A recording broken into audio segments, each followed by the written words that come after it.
Welcome, everybody. I'm Rabbi Micah Streifer. I'm the director of La'asok, and this is our weekly Tikva through text, where we seek hope, Tikva, through study and through connecting with one another.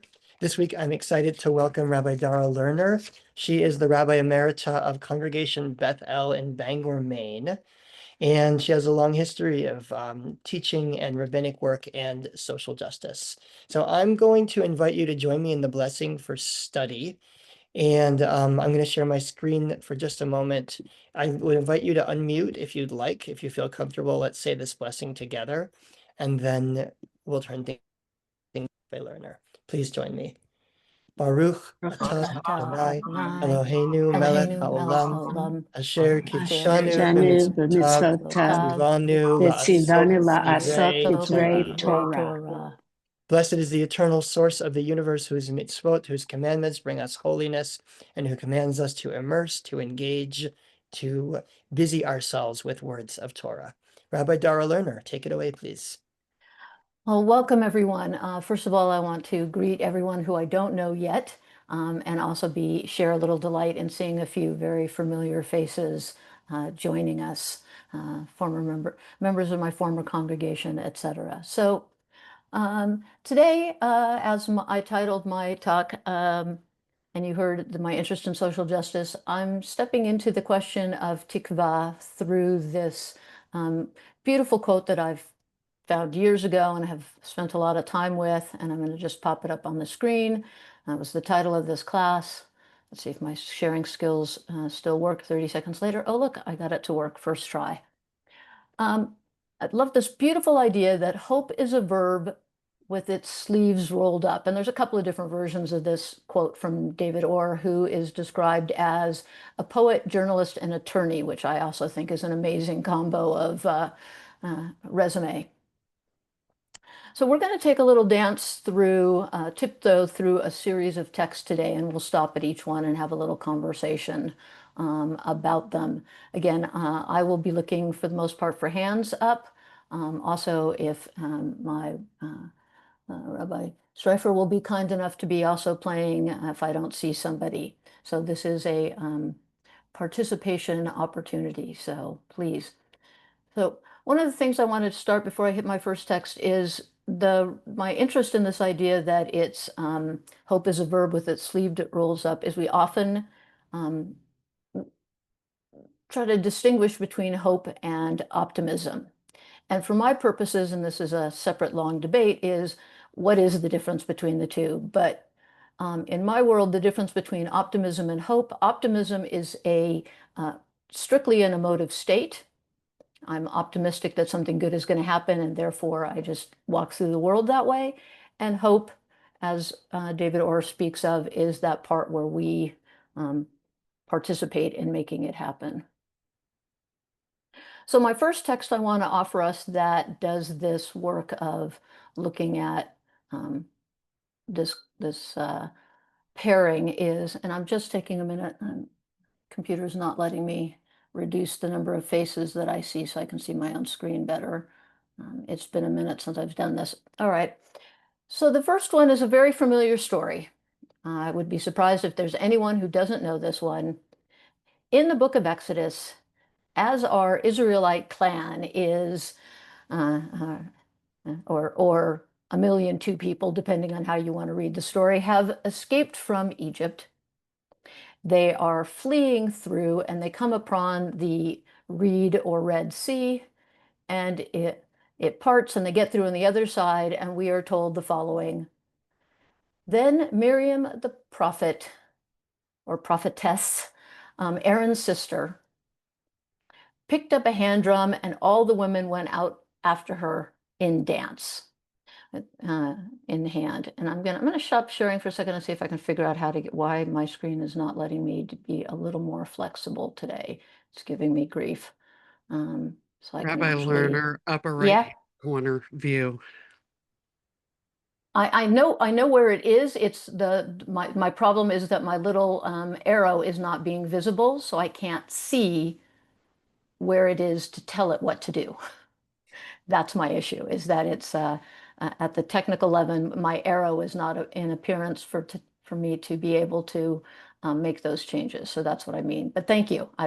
It's not telling me where I am on the screen, and I can't get it to do what I want. All right, which is definitely not that. All right, so I'll skip it for now, and we'll just excuse me. So what do you notice about this? Okay, so we've arrived at the sea. We get through. We get to the other side. We're told there is singing and dancing, and any initial thoughts on how this is a question or a moment to ponder? I see Bob. Well, I've thought about this issue too, and it is fabulous, the idea that these Israelites, however many there were, who were running around getting things from their neighbors, finding the bones of Joseph, this, that, and the other thing, taking their matzah before it's had time to rise, their dough, everything else. And suddenly all the women have timbrels. Isn't that fabulous? Wasn't this a plan? This a setup? What is going on here? I love it. It's one of my favorite pieces. It's also incredibly significant in terms of the fact that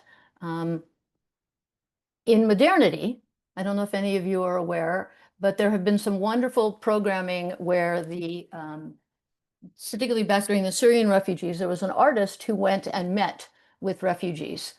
And what he did was he took photos of what they brought with them. Okay? And the notion that starting way back at this moment in the story, in the history, that there is a place for, even in the worst of circumstances,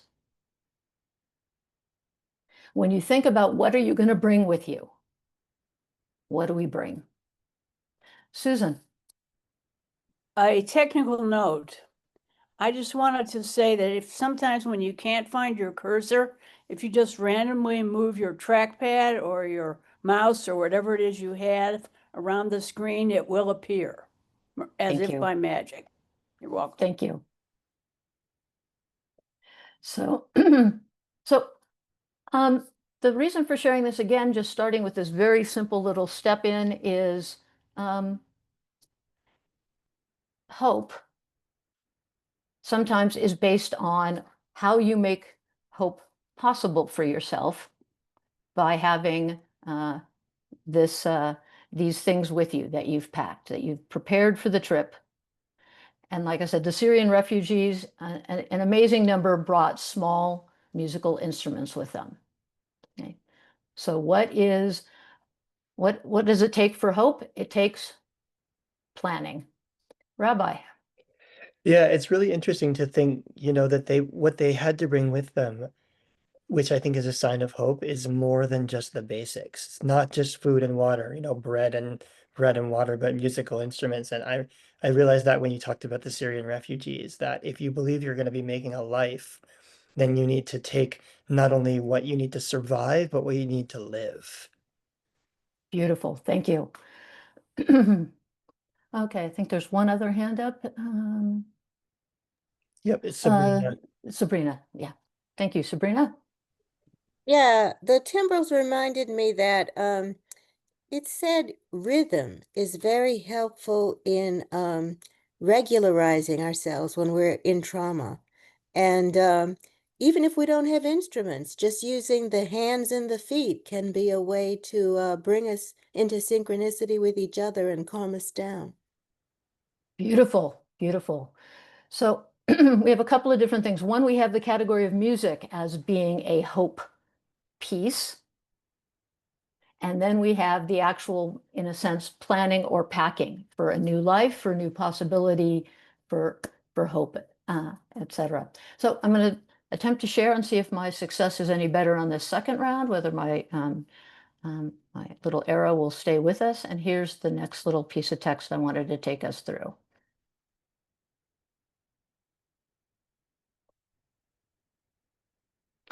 Okay.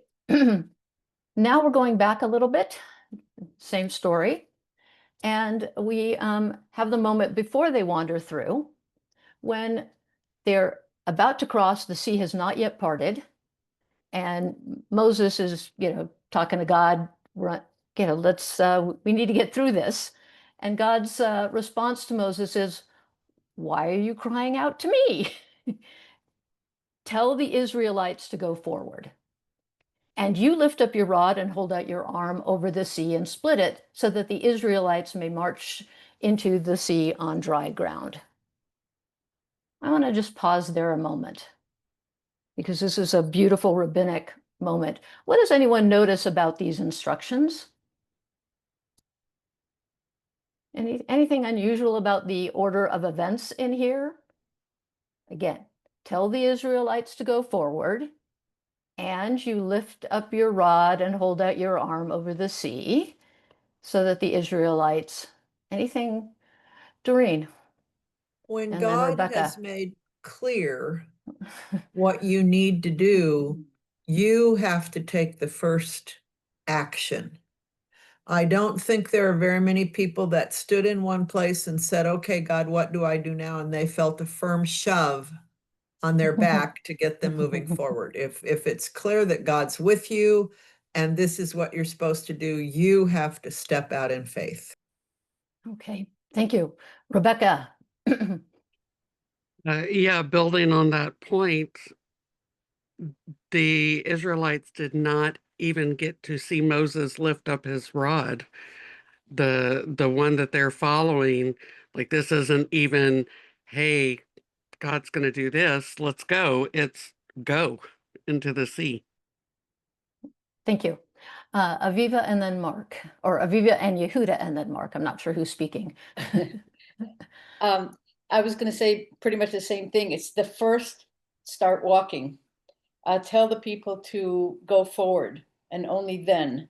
So, the people will be showing more faith than Moses to some degree.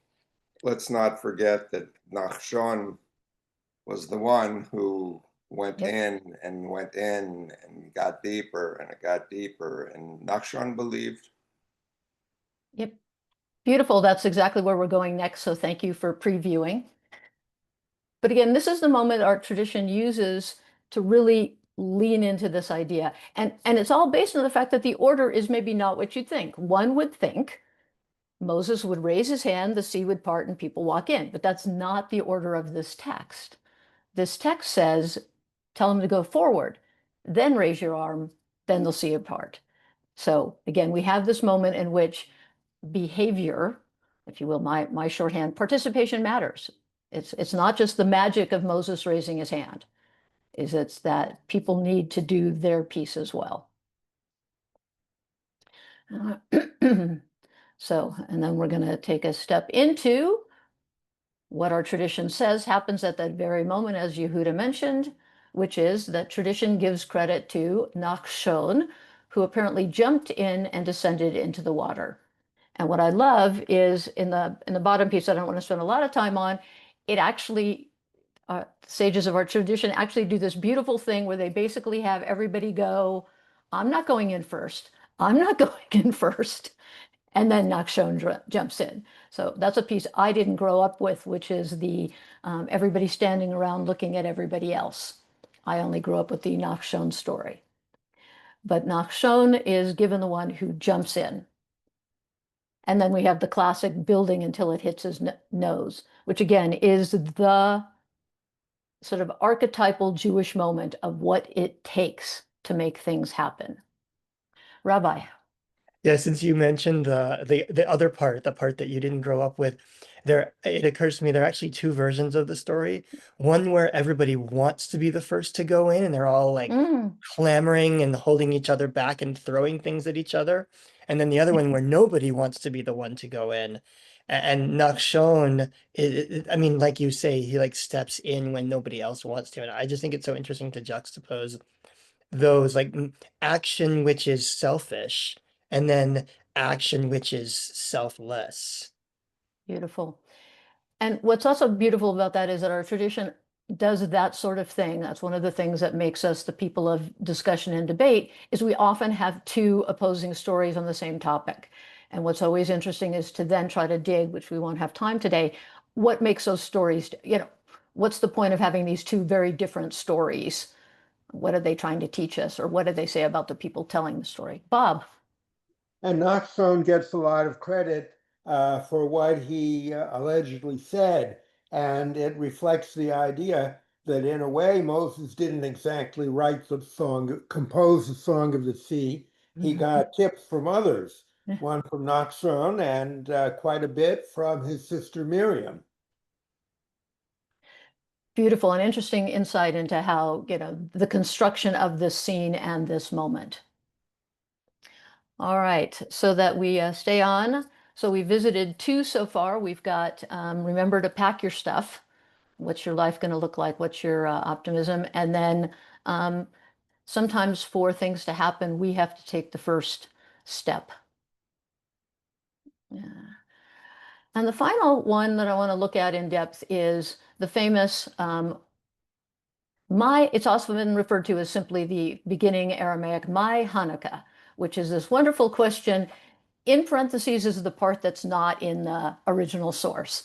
So if you read it just in the original language, it's what is Hanukkah? It sounds like they're pretending they don't know what Hanukkah is, which of course they do know what Hanukkah is. But this idea that they don't, and they go on to give you, and this is for those of you who are not familiar with this, the root story at this moment of their particular take on Hanukkah. As I am still having technical difficulties, I would normally volunteer to read this, but I can't actually see my own screen. So if I could get somebody to read the My Hanukkah in English, that would be great. I don't know if Rabbi, you want to step up for it, or I'll recruit somebody else. I'm happy to do that. Oh, that'd be great. Oh. Rabbi Golden, please. Oh, hi, Rabbi Golden. I didn't realize I had 2 rabbis on the screen. My apologies. That's okay. All right. You want me to read just the English? Yeah, just Okay. What is the reason of Hanukkah? For our rabbis taught, on the 25th of Kislev commence the days of Hanukkah, which are 8, on which a lamentation for the dead and fasting are forbidden. For when the Greeks entered the temple, they defiled all the oils therein. And when the Hasmonean dynasty prevailed against and defeated them, they made search and found only 1 cruse of oil, which lay with the seal of the high priest, but which contained sufficient for 1 day's lighting only. Yet a miracle was wrought therein, and they lit the lamp therewith for 8 days. The following year, these days were appointed a festival with the recital of Hallel and thanksgiving. Thank you. You're welcome. So in the rabbinic mind, in this story, and we're all very familiar with this particular story, what is the thing that we're celebrating here? What is their take on my Hanukkah? So what's this Hanukkah thing in this particular story? What's its significant moment? Come on, if you guys were still in 3rd grade, you'd have this answer in 1 second. Okay, we got a couple of hands. So I saw Sabrina, I saw, who else's name? Well, right now I think it's Sabrina's first up and then Bob. Sabrina. That the oil miraculously lasted for 8 days.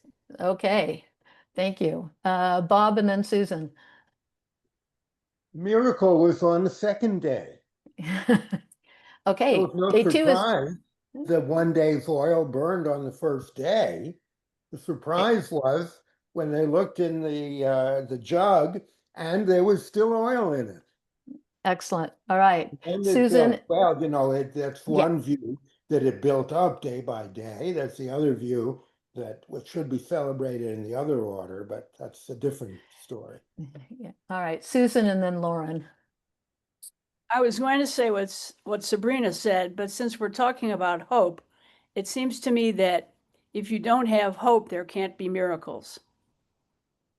All right, thank you. And then Lauren. Well, we previously discussed that hope is really action oriented. It's something that we have to take upon ourselves without necessarily relying on the direction of others, but it's something that's important. It has to become innate. This particular discussion, I think, is about perseverance. That while the oil lasted for 8 days, without any expectation that we as individuals in our actions have to believe that there is a possibility. And so perseverance in our activity is the second component of hope. Great, thank you very much.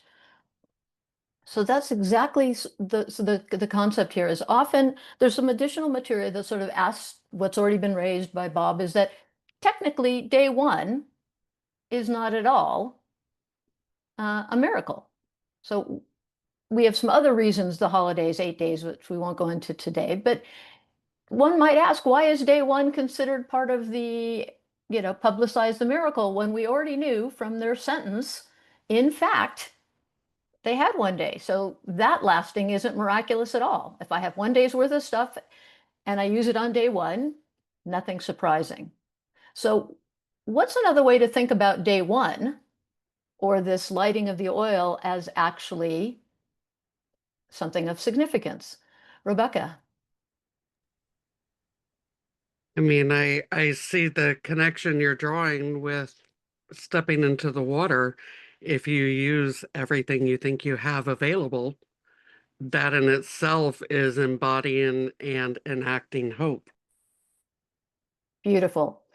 I will admit that Rebecca and I have a long history of studying together, so that she knows where my brain is going. Not that she's the only one, but anyhow, it was lovely. Aviva and Yehuda, I see your hand up again. I think it's along the lines of lo alecha hamalacha ligmor. Don't refrain from toiling, even if you don't have a concept that you can finish the job, and that's where hope comes in. It's you do what you can with what you have, and without thinking that, well, if I can't finish it, it might not be worth starting. It's no different Wonderful. than Nachshon going into the water. This is exactly the same thing. I'm sorry, Yehuda, one more time. It's no different than Nachshon going into the water. You start. It's basically, the old the old thing that people quote of Lao Tzu, a journey of 10,000 miles starts at the first step. It's the journey that's important. Yeah, definitely. So thank you. Great connections on both of those counts. This idea that we're not expected to complete, but there is that important part where you do need to actually do it. If we didn't light on day one, there wouldn't have been the next few days of significant experience and transition. So this idea, and what's really bonus significant about this is the rabbis. This is not an event that we have a historical underpinning to, the oil miraculously lighting. So what the rabbis are giving us is part of their big idea, which I think, again, Nachshon is a part of the rabbinic big idea. And many of these other things are the rabbinic big idea that everything from the miraculous to the hopeful to just our success is, yes, infused by the hand of the divine, but also requires the ultimate partnership of humanity, which is us taking our optimism and turning it into hope, making it something that we act upon. So I think that's a significant piece of this. So the last piece I want to share is a modern by Jewish standards, not by American standards. It's 80 years old now. But it's this, again, in the Hanukkah vein, a story that I think that really leans into, sorry,